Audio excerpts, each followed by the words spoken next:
आजची पत्रकार परिषद राज्य शासनानं परवा दिवशी झालेल्या माननीय मंत्रिमंडळाच्या बैठकीमध्ये राज्य उत्पादन शुल्क विभागाच्या राज्यातल्या पहिल्या प्रशिक्षण केंद्राला मंत्रिमंडळानं मान्यता दिलेली आहे आणि त्याचा शासनाचा GR शासन आदेश हा काल या ठिकाणी पारित झालेला आहे।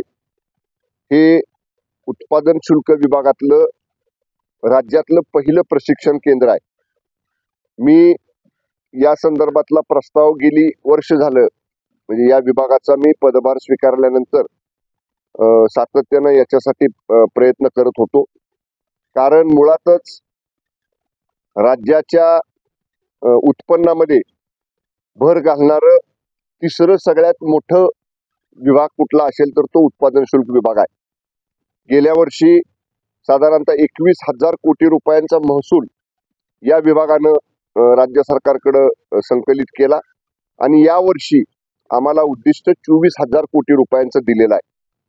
हे उद्दिष्ट पूर्ण करण्याचा आमचा सगळ्यांचा प्रयत्न आहे, ते नक्कीच आम्ही करू।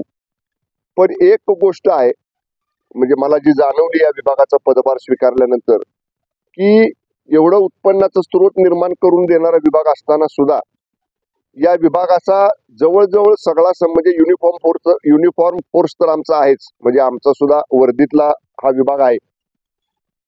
पण जसं गुन्हे दाखल करण्यासाठी गुन्ह्याचं शाबितीकरण म्हणजे गुन्हा शाबित झाला पाहिजे याच्यासाठी जसं ट्रेनिंग प्रशिक्षण हे पोलिसांना दिलं जातं किंवा फिजिकल फिटनेस हा जसा पोलिसांच्या भरतीनंतर लगेचच त्याला नाशिकचं प्रशिक्षण केंद्र असेल, खंडाळ्याचं प्रशिक्षण केंद्र असेल, या ठिकाणी पुण्याचं प्रशिक्षण केंद्र असेल, या ठिकाणी जसं त्याला प्रशिक्षण दिलं जातं तसं आमच्या उत्पादन शुल्क विभागातल्या अधिकारी कर्मचाऱ्यांना हे पोलिसांच्या प्रशिक्षण केंद्रामध्ये आम्हाला पाठवावं लागतं आणि म्हणून हा स्वतंत्र प्रस्ताव आपण तयार केला।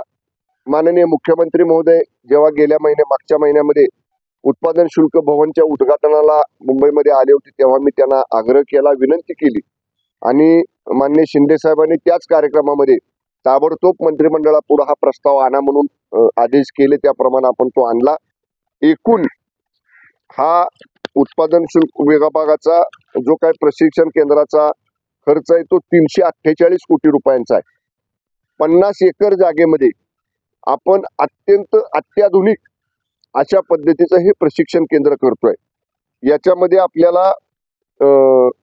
अंतर्गत रस्ते, संरक्षण भिंत, विद्युत पुरवठा, पाणी पुरवठा, प्रयोगशाळा म्हणजे ज्या ज्या आधुनिक बाबी आहेत त्या सगळ्या बाबी आपण याच्यामध्ये समाविष्ट केलेल्या आहेत। माझ्या सातारा जिल्ह्यामधल्या पाटण तालुक्यातल्या वाटोळे हे नावाचं गाव आहे जे अत्यंत निसर्गरम्य परिसर आहे। म्हणजे पूर्वी ज्या ठिकाणी नवीन महाबळेश्वर हे प्रस्तावित होतं त्यातला काही भाग या गावाच्या किंवा या प्रशिक्षण केंद्राच्या मध्ये समाविष्ट आहे। एक अत्यंत चांगलं केंद्र आपण या ठिकाणी सुरू करतोय। याच्या पाठीमागचा उद्देश आमच्या लोकांचा, आमच्या फोर्सचा फिजिकल फिटनेस राहिला पाहिजे सतत, म्हणजे एकदा ट्रेनिंग देऊन आल्यावर असं नाही, जसं रिव्हिजन कोर्स पोलीसमध्ये असतात की एकदा प्रशिक्षण झाल्यानंतर परत दुसऱ्या वर्षी सुद्धा प्रशिक्षणाला जावं लागतं, तसंच पॅटर्न किंबहुना त्याच्यापेक्षा आधुनिक पॅटर्न याच्यामध्ये आपण करतो। या केंद्रासाठी आपण जवळपास 51 नवीन पदं ही आमच्या विभागामध्ये आपण या ठिकाणी मंजूर करतोय। पण ती मंजूर होईपर्यंत 750 पदांची नवीन जाहिरात ही आम्ही निर्गमित केलेली आहे। त्याची लेखी परीक्षा पण झालेली आहे। टाटा कन्सल्टन्सी कंपनीने ती परीक्षा घेतली, त्यांचा निकाल आल्यानंतर ही 750 पदं आमच्याकडे मिळतील आणि 144 पदं ही MPSC मार्फत भरण्याची सुद्धा प्रक्रिया आमची सुरू आहे। MPSC ला रिक्वेस्ट आमची गेलेली आहे।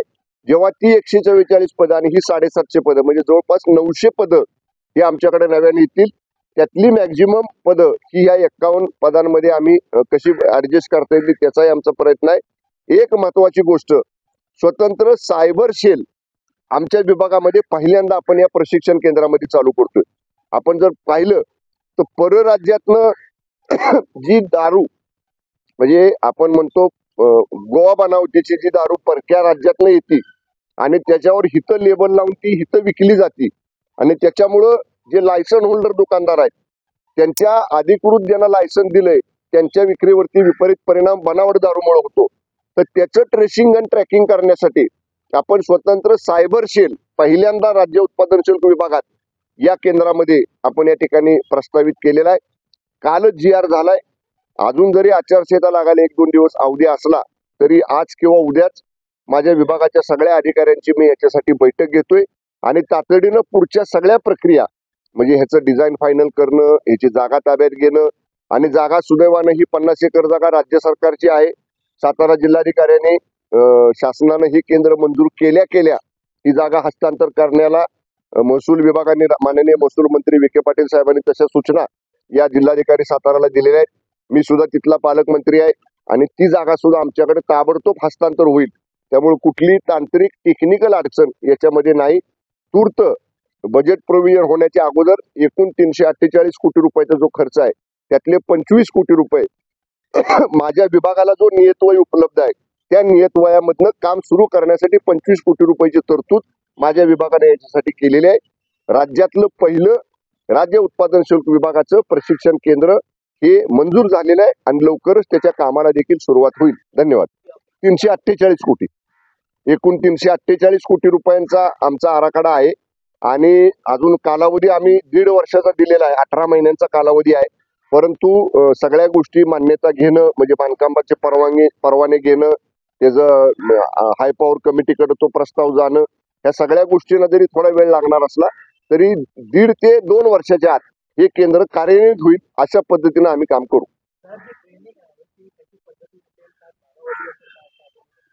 साधारणतः आपण जर पाहिलं तर पोलिसांचं ट्रेनिंग जसं असतं प्रत्येक बॅच ही साधारणतः 1.5 महिने म्हणजे जवळपास 40-50 दिवस एकदा एक बॅच गेल्यानंतर ट्रेनिंग करते. आम्ही याच्यासाठी सुरुवातीच्या काळामध्ये प्रतिनियुक्तीवर जसं पोलीस प्रशिक्षण केंद्राचे प्राचार्य असतात पोलीस विभागातनं गेलेले, तसं आमच्या लोकांना हे ट्रेनिंग देण्यासाठी आम्ही सुरुवातीचे 1-2 वर्ष पोलीस विभागाचे प्राचार्य दर्जाचे अधिकारी प्रतिनियुक्तीवर आमच्या या केंद्रासाठी आम्ही घेणार आहोत. नाही, माझा हा विषय संपू दे ना आधी. हे थोडंसं महत्वाचं आहे का पहिलं केंद्र आपण राज्यात करतोय म्हणजे अजूनपर्यंत आमच्याकडे नव्हतं. मग तो एकदा संपला की मग तुमची सगळी उत्तरं देतो मी.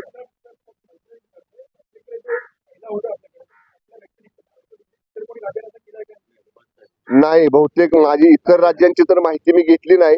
आपल्याच राज्यात नव्हतं. मी तुम्हाला मगाशी जे म्हणलं ना, आमच्या लोकांना राज्य उत्पादन शुल्कच्या आम्हाला पोलिसांच्या ट्रेनिंग सेंटरमध्ये त्यांना जेव्हा जागा शिल्लक असेल तिथं तेव्हा ते आम्हाला ऍब्झॉर्ब करायचे.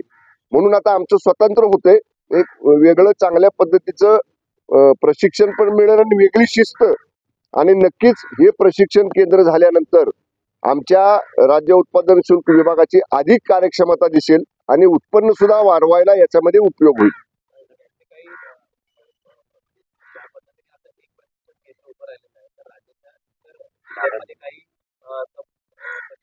नाही, आधी हे तर चालू होऊ द्या. हेच मुळात पहिल्यांदा झालं आणि म्हणजे आपण बघू साधारणतः कार्यान्वित झाल्यानंतर पहिल्या वर्षाचा आणि नंतर लगतच्या दुसऱ्या वर्षाचा कसं प्रशिक्षण दिलं जाते त्याचे मी म्हटलं तसं कार्यक्षमतेवरती इफिशियन्सीवरती कसा परिणाम होतोय हे सगळं त्यावेळी बघू आपण. पण पहिलं तरी आपण हे पाटण तालुक्यामध्ये सुरू करतोय.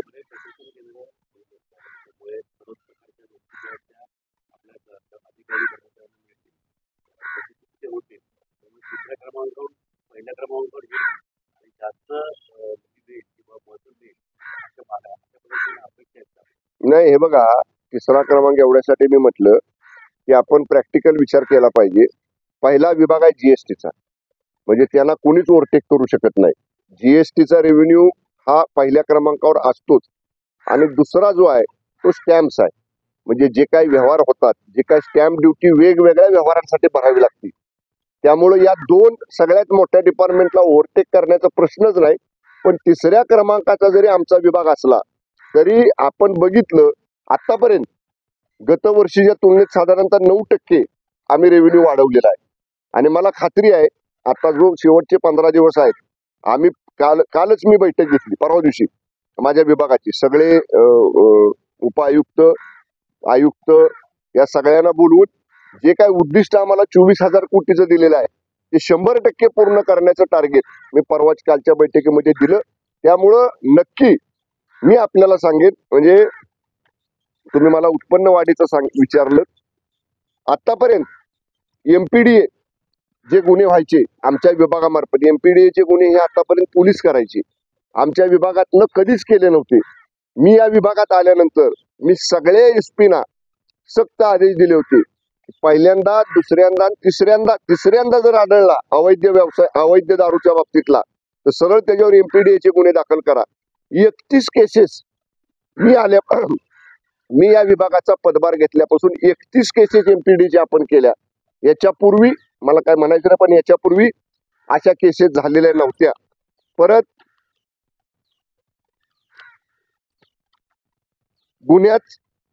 गुन्ह्यांचं जे प्रमाण आहे ते अवैध सगळ्या प्रकारच्या गुन्ह्यांमध्ये गतवर्षीच्या तुलनेत 5.90 म्हणजे 6% गुन्हे दाखल करण्यामध्ये सुद्धा आपण वाढ केलेली. म्हणजे ते नेहमी सांगितलं जातं की अवैध दारूवरती, गोवा बनावटीच्या दारूवरती इतर ठिकाणी कारवाया का होत नाहीत, तर गतवर्षीच्या तुलनेत यावर्षी 6% आपण सर्व प्रकारच्या अवैध दारूवरील कारवायांमध्ये सुद्धा वाढ केलेली आहे. त्यामुळं माझ्याकडं हे प्रशिक्षण केंद्र आमचं झाल्यानंतर कार्यक्षमता मी एवढ्यासाठी म्हटलं की सायबर सेलचं नॉलेज आमच्या लोकांना मिळेल, अधिक गुन्ह्यांचं म्हणजे कायद्याचा कसा वापर करायचा, अधिक कार्यक्षमपणे कसे गुन्हे दाखल करायचे, हे सगळं या केंद्रामार्फत होईल. आणि त्यामुळं अप्रत्यक्षरित्या उत्पन्न वाढायला सुद्धा त्याची मदत होईल. ओके. आता देखील ठरत असल्याचं कळत आहे. म्हणजे ज्या पद्धतीने पश्चिम विभागात एक जागा आणि दक्षिणमध्ये एक जागा युतीचा सिंगल लाईन फॉर्म्युला आहे, 45+ इन महाराष्ट्र. त्यामुळं याच्यामध्ये कसल्याही पद्धतीची तडजोड नाही. 45 खासदार महायुतीचे निवडून आणायचे. नंबर 1 माझ्या पक्षाचं म्हणाल, शिवसेनेचं, तर मी पहिल्या दिवशीपासून सांगतोय, मागच्या वेळी ज्या जागा आम्ही लढलो त्या तर जागा आम्हाला मिळाल्याच पाहिजेत. त्याच्यासाठी आम्ही आग्रही आहोत. कारण आपण सुद्धा जर पाहिलं असेल तर भारतीय जनता पक्षाच्या काल जागा ज्या डिक्लेअर झाल्या त्याच्यामध्ये गेल्या वेळी शिवसेनेच्या धनुष्यबाणावर ज्या जागा आम्ही लढलो होतो तिथं कुठेही उमेदवार भारतीय जनता पक्षानं जाहीर केलेले नाहीत. त्यामुळं मी एवढंच पहिल्या दिवशीपासून सांगतोय, माननीय शिंदे साहेबांचं, माननीय फडणवीस साहेबांचं आणि माननीय दादांचं, या तिघांचं या सगळ्या गोष्टीवरती एकमत आहे. फक्त जेव्हा केव्हा एकदा अधिकृत जागा वाटपाचं शिक्कामोर्तब होईल, कुणाला किती जागा, त्याच्यानंतरच याच्यावर बोलणं योग्य ठरेल. मी आपल्याला सांगतो, तिन्ही पक्षांना योग्य जागा या जागा वाटपामध्ये मिळतील. आमच्यामध्ये जागा वाटपाबाबतीत रशिकेश बिलकुल नाही. फक्त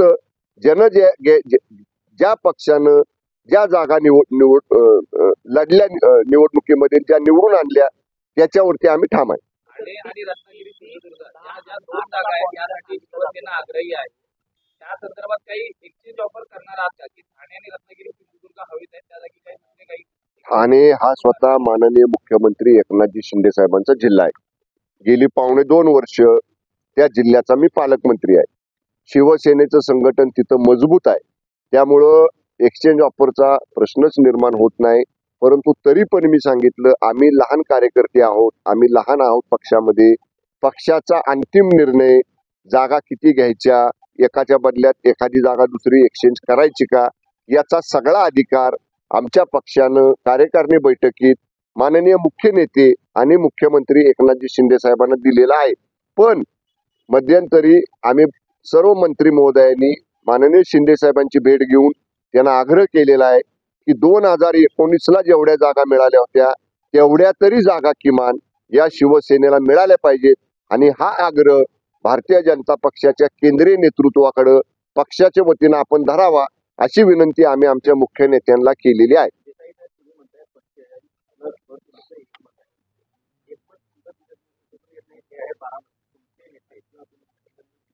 बारामतीत काय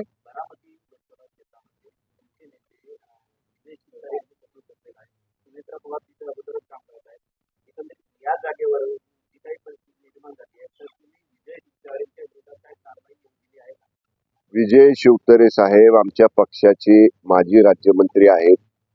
पक्ष संघटनेमध्ये ते सक्रिय आहेत. त्यांनी एखादं मत व्यक्त केलं म्हणजे ते पक्षाचं मत नव्हे, ते त्यांचं व्यक्तिगत मत आहे. पण तरी सुद्धा जेव्हा महायुती म्हणून आपण एकत्र जातो आहे, जेव्हा बारामतीच्या जागेबाबतीत या 3 प्रमुख नेत्यांनी आमच्या काही निर्णय घेतलेला आहे, त्याच्याशी विसंगत भूमिका शिवसेनेच्या कुठल्याही नेत्याने घेणं योग्य नाही. निश्चितपणे शिवतरे बापूंच्या बरोबर चर्चा करून त्यांचे जे काही गैरसमज झाले असतील ते गैरसमज नक्की दूर केले जातील. याच्यावरनं कुठलाही वाद या ठिकाणी होणार नाही. मुख्यमंत्र्यांना आज मुख्यमंत्र्यांनी 2 वाजता भेटायला बोलवलेलं आहे. त्याचबरोबर ते अपक्ष म्हणून निवडणूक लढवण्यावर देखील ठाम असल्याचं कळतं. अजून निवडणुका लांब आहेत, जाहीर झालेल्या नाही, अर्ज भरण्याची प्रक्रिया सुरू झालेली नाही. निवडणुकीच्या अर्ज भरण्याच्या प्रक्रियेमध्ये उमेदवारी अर्ज माघार घेण्याचा जो शेवटचा मिनिट असतो तोपर्यंत आपण याच्यावरती कुठलंही भाष्य करणं योग्य नाही. तुम्ही असं म्हणालात की 2019 मध्ये त्या जागेसाठी तुम्ही आग्रही आहात. मात्र दक्षिण मुंबईमध्ये हा मतदारसंघ तुमचा आहे. त्या ठिकाणी राहुल नार्वेकर यांनी तयारी सुरू केली आहे. या जागेसंदर्भात काही बोलणं झालं होतं किंवा शिवसेनेची जागा भाजपला सोडली? मी काय म्हटलं मॅडम, अजून सुरुवातच नाही चर्चेला.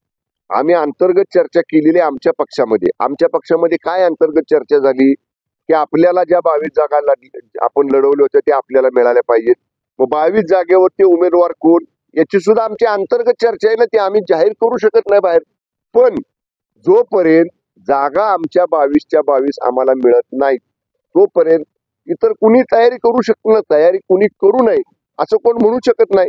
आणि शेवटी मी काय सांगितलं, मान्य शिंदे साहेब, मान्य फडणवीस साहेब आणि मान्य दादा हे 3 जण मिळून इथं बसतील, इथला फॉर्म्युला नक्की करतील आणि मग केंद्रीय नेतृत्वाबरोबर महायुतीचे जे शिरस्थ नेतृत्व केंद्रातलं आहे त्यांच्याबरोबर चर्चा करतील आणि अंतिम निर्णय ते घेतील दिल्लीमध्ये.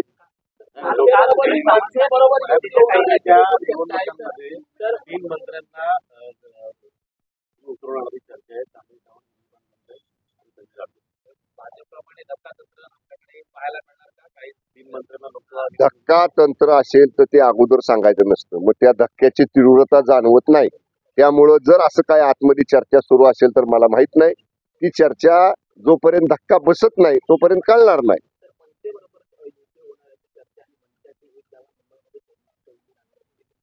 बघा, मी मागं देखील एकदा सांगितलं होतं, माननीय राज ठाकरे साहेबांच्या नेतृत्वाखालचा मनसे हा हिंदुत्ववादी विचार घेऊन पुढे जाणार आहे.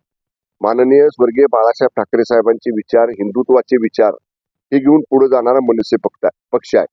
आज आपण माननीय मोदी साहेबांच्या नेतृत्वाखाली हिंदुत्ववादी सर्व पक्ष, शिवसेना असेल, भाजप असेल, आपण एकत्र आलेलो आहोत. त्याच्यामध्ये जर मनसेची भर पडली तर ते मताची विभागणी पुढे टाळली जाणार आहे आणि आपल्या मताच्या विभागणीमुळं इतर लोकांना समोरच्या महाविकास आघाडीतल्या फायदा होऊ नये ही खबरदारी सगळ्यांनी घेतलीच पाहिजे. जर मनसे यायची तयारी असेल तर शिंदे साहेब, फडणवीस साहेब, दादा याच्यावरती एकत्र बसून निर्णय घेतील. पण ते जर येणार असतील तर आम्ही त्यांचं स्वागत करू. ओके, अभी हो गया ना. हिंदी भर के बड़े बड़े नेता कांग्रेस को छोड़ चुके होंगे. इकडं का इकडं अनेक नेते चर्चेमध्ये आहेत ज्यांचं त्या ठिकाणी तिथल्या नेतृत्वाबद्दल मतभेद आहेत किंवा ज्यांना जो विकास राज्यामध्ये शिंदे साहेबांच्या नेतृत्वाखाली सुरू आहे, देशामध्ये मोदी साहेबांच्या नेतृत्वाखाली सुरू आहे, ज्यांना हे पटतंय, ज्यांना वाटतंय की पुढची 5-25 वर्ष मोदी साहेबांच्या नेतृत्वाखाली देश भक्कमपणे जाणार आहे, असे अनेक नेते आमच्या प्रत्येकाच्या संपर्कात आहेत. योग्य वेळी त्यांच्या पद्धतीनं आपण तुम्हाला ते समोर आलेले दिसतील.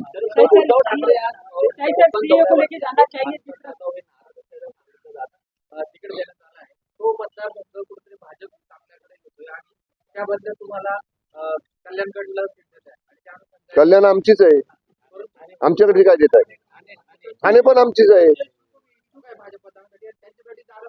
अहो, कल्याण आमचीच आहे. आणि तुम्ही 22 जागा वाचा ना जरा एकदा.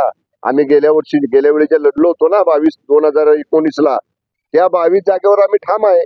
त्यामुळे जी आमचीच आहे त्याच्याबद्दल. आणि हे बघा, जोपर्यंत जागा वाटप होत नाही तोपर्यंत ह्या चर्चा चालू राहणार.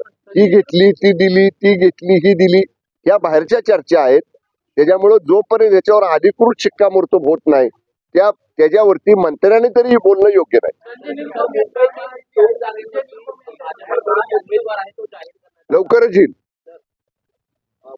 मुंबईतील 2 जागांवरती भाजपकडून उमेदवार आहे तो जाहीर करण्यात आला आहे. मुंबईत भाजपकडून 5 आणि शिवसेनेला 1 अशी जागा वाटप होणार आहे चर्चा.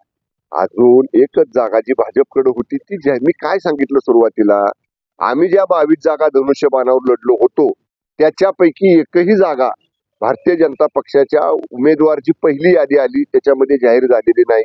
त्यामुळे ज्या चर्चा सुरू आहेत त्या योग्य दिशेनं सुरू आहेत. थोडा सबूर धरा, निश्चितपणे योग्य होईल. तुम्हाला जे वाटतंय ना की महायुतीमध्ये काहीतरी धुसफूस होईल जागा वाटपावरनं, तसं बिलकुल होणार नाही. मी सुरुवात काय केली, 45+ जागा निवडून आणायची 1 लाईन जे आमचं टार्गेट ठरलेलं आहे. त्याच्यासाठी आम्ही सगळेजण थोडंसं पुढं मागं सरकायला तयार आहोत. संजय निरुपम यांच्या नावाला तुम्ही समज दर्शवणार का जर ते भाजपत गेले आणि महायुतीकडे आले नाही तर? तो निर्णय माननीय शिंदे साहेब घेतील. लिस्टमध्ये आपलं पण नाव आहे. मी तर नाही बघितलं सकाळी माझा फोटो टीव्हीवर.